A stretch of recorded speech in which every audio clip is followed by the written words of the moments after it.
ಎಲ್ಲ ನಾಡಿನ ಎಲ್ಲ ಸಂಪತ್ತರೆ ಇವತ್ತು ಬಹಳ ವಿಷಾದದ ಸಂಗತಿ.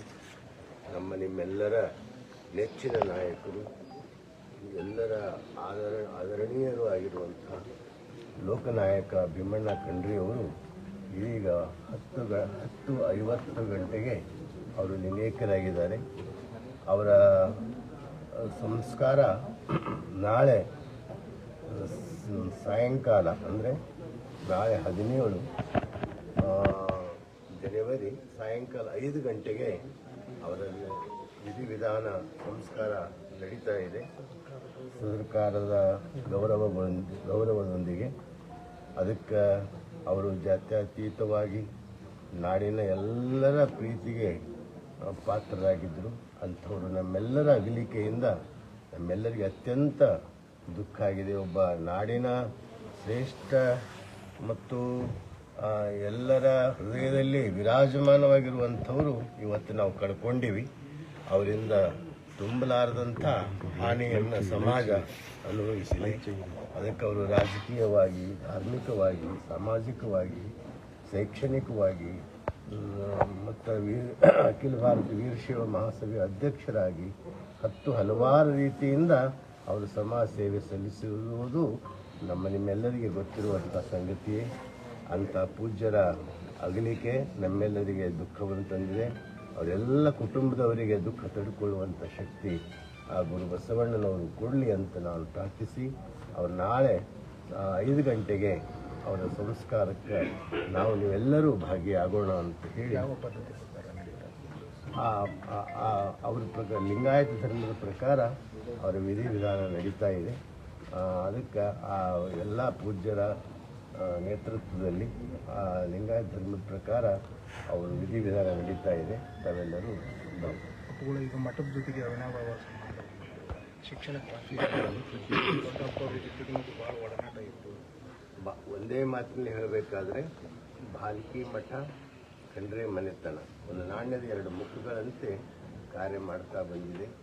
ಅವರು ಪ್ರತಿಯೊಂದು ಕಾರ್ಯದಲ್ಲಿ ಚನ್ನಬಸವ ಪಟ್ಟದೇವರ ಒಂದು ಸಂಕಲ್ಪಕ್ಕೆ ಅವರು ಎಡಗೈಯಾಗಿ ಬಲಗೈಯಾಗಿ ಅವರು ದುಡಿದಿದ್ದಾರೆ.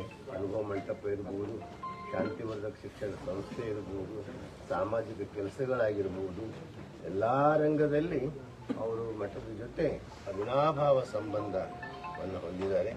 ಅದಕ್ಕೆ ಅಂಥ ಹಿರಿಯರು, ಅನುಭಾವಿಗಳು, ನಮ್ಮೆಲ್ಲರಿಗೂ ಪೂಜ್ಯರು ಆಗಿರುವಂಥ ಖಂಡ್ರೆಯವರು, ಭೀಮಣ್ಣ ಖಂಡ್ರೆಯವರು ಲಿಂಗೈಕ್ಯರಾಗಿದ್ದು ನಮ್ಮೆಲ್ಲರಿಗೆ ದುಃಖವನ್ನು ಉಂಟು ಮಾಡಿ, ಚನ್ನಬಸವ ಪಟ್ಟದೇವರೇ ಅವರಿಗೆ ಲೋಕನಾಯಕ ಅನ್ನುವಂಥ ಒಂದು ಬಿರುದನ್ನು ಕೊಟ್ಟು ನಿಜವಾಗಿ ಅರ್ಥದಲ್ಲಿ ಲೋಕನಾಯಕರೇ ಅವರವರು.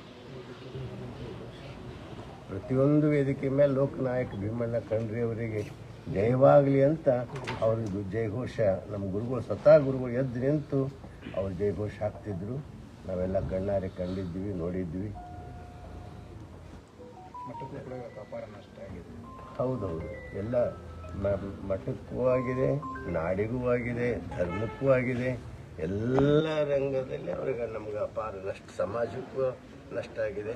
ಅಂಥ ನಷ್ಟ ಆಗಿದೆ. ಅದು ನಮ್ಮ ನಾಡಿಗೆ ನಾಡೇ ದುಃಖ ಸಂತಾಪದಲ್ಲಿ ಇದೆ. ಆದ್ದರಿಂದ ಅಂಥ ಖಂಡ್ರೆಯವರ ಆತ್ಮಕ್ಕೆ ಶಾಂತಿ ಸಿಗಲಿ ಅಂತ ನಾನು ಪ್ರಾರ್ಥಿಸ್ತಾ ಇದ್ದೀನಿ.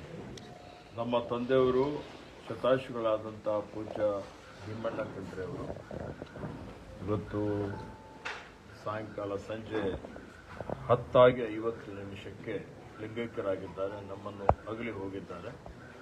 15 ದಿವಸಗಳಿಂದ ಅವರು ಅನಾರೋಗ್ಯದಿಂದ ಬಳಲ್ತಾ ಇದ್ದರು. ಇವತ್ತು ಅವರ ಆರೋಗ್ಯದಲ್ಲಿ ಚೇತರಿಕೆ ಕಾಣಿಸ್ಕೊಳ್ತಾ ಇತ್ತು.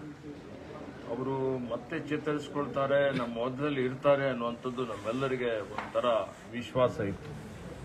102 ವರ್ಷಗಳ ಸಾರ್ಥಕ ಬದುಕನ್ನು ಅವರು ಬದುಕಿದ್ದಾರೆ. ಅವರು ಅನಾರೋಗ್ಯ ಇದ್ದಂಥ ಸಂದರ್ಭದಲ್ಲಿ ಸಾವಿರಾರು ಜನ ಇವತ್ತು ಅವರಿಗಾಗಿ ಪ್ರಾರ್ಥನೆ ಮಾಡಿದ್ದಾರೆ, ಅವರಿಗಾಗಿ ಪೂಜೆ ಸಲ್ಲಿಸಿದ್ದಾರೆ.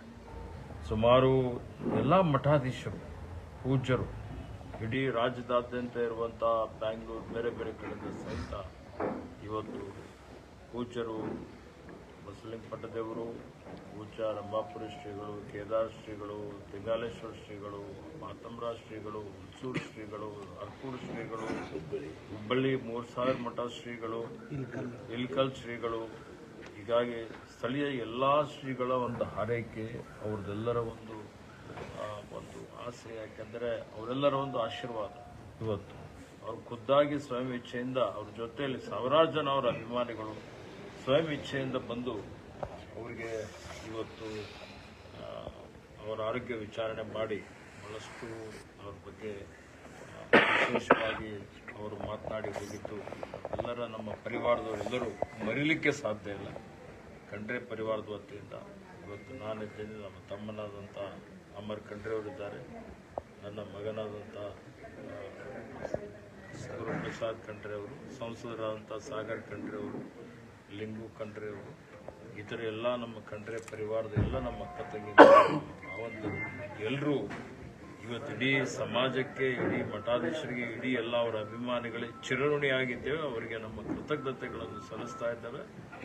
ನಾಳೆ ಸಾಯಂಕಾಲ 5 ಗಂಟೆಗೆ ಪಾಲ್ಕಿಯಲ್ಲಿ ಶಾಂತಿಧಾಮ ನಮ್ಮ ತಾಯಿಯವರ ಸಮಾಧಿಯ ಪಕ್ಕದಲ್ಲಿ ಇವತ್ತು ನಮ್ಮ ತಂದೆಯವರಾದ ಪೂಜ್ಯ ಭೀಮಣ್ಣ ಖಂಡ್ರೆ ಅವರ ಅಂತ್ಯಕ್ರಿಯೆ ಇವತ್ತು ಆಗೋದಿದೆ. ನಾಳೆ 5 ಗಂಟೆಗೆ ಅಂತ ಹೇಳಿ ನಾನು ಅವರ ಅಭಿಮಾನಿಗಳಿಗೆ ಹೇಳಲಿಕ್ಕೆ ಬಯಸ್ತೇನೆ.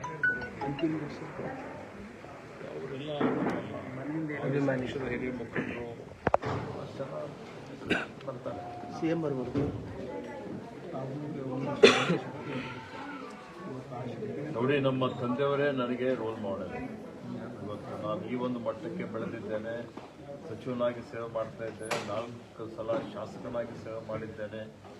ಇವತ್ತಂತ ಹೇಳಿದರೆ ಅವರು ನಮಗೆ ಬಾಲ್ಯದಿಂದಲೇ ಒಬ್ಬ ಹೋರಾಟಗಾರ, ಅವರು ಅನ್ಯಾಯದ ವಿರುದ್ಧ ಹೋರಾಟ ಮಾಡಿದಂಥವ್ರು, ಇದ್ದದ್ದು ಇದ್ದ ಹಾಗೆ ಹೇಳಿದಂಥವ್ರು, ನಿರ್ಭೀಡೆಯಿಂದ ನಿರ್ಭೀತಿಯಿಂದ ಇವತ್ತು ಅವರು ಸಮಾಜದಲ್ಲಿ ಕಳಕಳಿ ಇಟ್ಟುಕೊಂಡು ಸ್ವಾತಂತ್ರ್ಯಕ್ಕಾಗಿ ಹೋರಾಟ ಮಾಡಿದ್ದಾರೆ, ನೈಜಾಮನ ವಿರುದ್ಧ ಹೋರಾಟ ಮಾಡಿದ್ದಾರೆ, ಅನ್ಯಾಯದ ವಿರುದ್ಧ ಹೋರಾಟ ಮಾಡಿದ್ದಾರೆ, ರೈತರಿಗಾಗಿ, ಬೀದರ್ ಜಿಲ್ಲೆ, ಕಲ್ಯಾಣ ಕರ್ನಾಟಕಕ್ಕಾಗಿ, ಶೈಕ್ಷಣಿಕ ಕ್ಷೇತ್ರದಲ್ಲಿ ಅವರು ಮಾಡಿದಂಥ ಸಾಧನೆ ಅಪಾರವಾದಂಥದ್ದು. ಇವತ್ತು ನಾವೆಲ್ಲ ಹೇಳ್ಬೋದು, ನಮಗೆಲ್ಲ ರೆಡಿಮೇಡ್ ಪ್ಲಾಟ್ಫಾರ್ಮ್ ಸಿಕ್ಕಿದೆ. ಅವರು ಸ್ವಯಂ ಶಕ್ತಿಯಿಂದ, ಸ್ವಯಂ ಬಲದಿಂದ ಇವತ್ತು ಒಂದು ರೀತಿಯಲ್ಲಿ ಹೋರಾಟನೇ ಬಹಳ ಅತ್ಯಂತ ರೋಮಾಂಚನವಾದಂಥ ಒಂದು ಹೋರಾಟ ಅಂತಲೇ ಹೇಳ್ಬೋದು. ಇವತ್ತು ಅನೇಕ ಕೈಗಾರಿಕೆ, ಕೃಷಿ ಆಧಾರಿತ ಕೈಗಾರಿಕೆಗಳನ್ನು ಸ್ಥಾಪನೆ ಮಾಡಿ ಸಾವಿರಾರು ಜನರಿಗೆ ಉದ್ಯೋಗ ಕೊಡಿಸುವಂಥ ಕೆಲಸ ಮಾಡಿದ್ದಾರೆ. ಅವರ ಒಂದು ಚಾರಿತ್ರ್ಯ, ಅವರ ಮಾತುಗಳು, ರಾಷ್ಟ್ರೀಯತೆ, ರಾಷ್ಟ್ರಭಕ್ತಿ, ರಾಷ್ಟ್ರ ಪ್ರೇಮ, ಸಮಾಜ ಪ್ರೇಮ, ಅಖಿಲ ಭಾರತ ವೀರಶೈವ ಲಿಂಗಾಯತ ಮಹಾಸಭೆ ಅಧ್ಯಕ್ಷರಾಗಿ ಸಮಾಜವನ್ನು ಒಗ್ಗೂಡಿಸುವಂಥ ಒಂದು ಕೆಲಸವನ್ನು ಮಾಡಿ, ಸಮಾಜ ಒಗ್ಗೂಡಿಸಿದರೆ ಇತರರಿಗೂ ತನ್ನ ಜೊತೆಯಲ್ಲಿ ತೆಗೆದುಕೊಂಡು ಹೋಗ್ಬೋದು ಅನ್ನುವಂಥ ಒಂದು ದೃಢವಾದಂಥ ಅವರ ಒಂದು ತೀರ್ಮಾನ, ಒಂದು ನಿರ್ಣಯ ಇವತ್ತು ರಾಜ್ಯದಾದ್ಯಂತ, ದೇಶದಾದ್ಯಂತ ಸುತ್ತಾಡಿ ಸಂಘಟನೆ ಮಾಡಲಿಕ್ಕೆ ಪ್ರಯತ್ನ ಮಾಡಿದಂಥವರು ಹಲವಾರು ಅಸಾಧ್ಯವಾದಂಥ ಅನೇಕ ಕೆಲಸ ಕಾರ್ಯಗಳನ್ನು ಮಾಡಿದ್ದಾರೆ. ಕಾಂಗ್ರೆಸ್ ಪಕ್ಷದ ಒಬ್ಬ ನಿಷ್ಠಾವಂತ ಮುಖಂಡರಾಗಿ ಪಕ್ಷಕ್ಕಾಗಿ, ಸಂಘಟನೆಗಾಗಿ ದುಡಿದಿದ್ದಾರೆ. ಇವತ್ತು ಶಾಸಕರಾಗಿ, ವಿಧಾನ ಪರಿಷತ್ ಸದಸ್ಯರಾಗಿ, ಅವರು ಇವತ್ತು ಸಚಿವರಾಗಿ, ವೀರಪ್ಪ ಮೊಯ್ಲಿಯವರ ಸಚಿವ ಸಂಪುಟದಲ್ಲಿ ಸಾರಿಗೆ ಸಚಿವರಾಗಿದ್ದು ಅವರು ತಮ್ಮದೇ ಆದಂಥ ವಿಶಿಷ್ಟವಾದಂಥ ಕೊಡುಗೆಯನ್ನು ಕೊಟ್ಟಿದ್ದಾರೆ. ಬೀದರ್ ಜಿಲ್ಲೆ ಈ ಭಾಗದ ಅಭಿವೃದ್ಧಿಯಲ್ಲಿ, ಎಲ್ಲ ಅಭಿವೃದ್ಧಿಯಲ್ಲಿ ಅವರ ಒಂದು ಕೊಡುಗೆ ಇದೆ ಬಹಳಷ್ಟು ಮಟ್ಟಿಗೆ. ಹೀಗಾಗಿ ಅಂಥ ಒಬ್ಬ ಮಹಾಪುರುಷರ ಸುಪುತ್ರನಾಗಿದ್ದಂಥದ್ದು ನನ್ನ ಭಾಗ್ಯ ಅಂತೇಳಿ ನಾನು ತಿಳ್ಕೊಂಡಿದ್ದೇನೆ. ಅವರು ತೋರಿಸ್ಕೊಟ್ಟಂಥ ದಾರಿಯಲ್ಲಿ ನಡೀಲಿಕ್ಕೆ ಪ್ರಾಮಾಣಿಕವಂತ ಪ್ರಯತ್ನ ನಾವೆಲ್ಲ ಮಾಡ್ತೇವೆ. ಅದಕ್ಕೆ ಇವತ್ತು ಅವರ ಅಭಿಮಾನಿಗಳು, ಅವರ ಬಹಳಷ್ಟು ಜನ, ಅವರ ಸ್ನೇಹಿತರು, ಪೂಜ್ಯರು ಎಲ್ಲ ಇದ್ದಾರೆ. ಎಲ್ಲರೂ ಇವತ್ತಿನ ದಿವಸ ಅವರಿಗೆ ಒಂದು ಆತ್ಮಕ್ಕೆ ಶಾಂತಿ ಕೋರಬೇಕು ಅಂತೇಳಿ ನನ್ನ ಪರವಾಗಿ ನಾಡಿನ ಜನತೆಗೆ ನಾನು ವಿನಂತಿಯನ್ನು ಮಾಡ್ತೇನೆ. ಅವರ ಕಟ್ಟಿದಂಥ ಸುಮಾರು ಜನ ಮಹಾಪುರುಷರು ಮಹಾಸಭೆಯಲ್ಲಿ ಸೇವೆಯನ್ನು ಮಾಡಿದ್ದಾರೆ. ಶತಾಯುಷಿಗಳಾದಂಥ ಪೂಜ್ಯ ಶಿವಕುಮಾರ ಮಹಾಸ್ವಾಮಿಗಳು ಮಹಾಸಭೆ ಅಧ್ಯಕ್ಷರಾಗಿದ್ದರು. ಇವರು ಸುಮಾರು ಲಕ್ಷಾಂತರ ಸದಸ್ಯತ್ವವನ್ನು ರಚನೆ ಮಾಡಿ ಗುರುವಿರಕ್ತರನ್ನು ಒಗ್ಗೂಡಿಸುವಂಥದ್ದು, ಇವತ್ತು ಸಮಾಜವನ್ನು ಮುನ್ನಡೆಸುವಂಥದ್ದು, ಸಂಕಷ್ಟ ಬಂದಂಥ ಸಂದರ್ಭದಲ್ಲಿ ಇವತ್ತು ಎಲ್ಲರೂ ಸೇರಿ ಅನೇಕ ರೀತಿಯ ಕೆಲಸ ಕಾರ್ಯಗಳನ್ನು ಮಾಡಿದಂಥದ್ದು ಇವತ್ತು ಇಡೀ ನಾಡಿನ ಜನತೆ ಎಲ್ಲರಿಗೆ ಗೊತ್ತಿರುವಂಥ ವಿಷಯವಾಗಿದೆ. ಹೀಗಾಗಿ ಅವರೆಲ್ಲರಿಗೆ ನಾನು ಕೃತಜ್ಞತೆಗಳನ್ನು ಸಲ್ಲಿಸುತ್ತೇನೆ. ತಮ್ಮ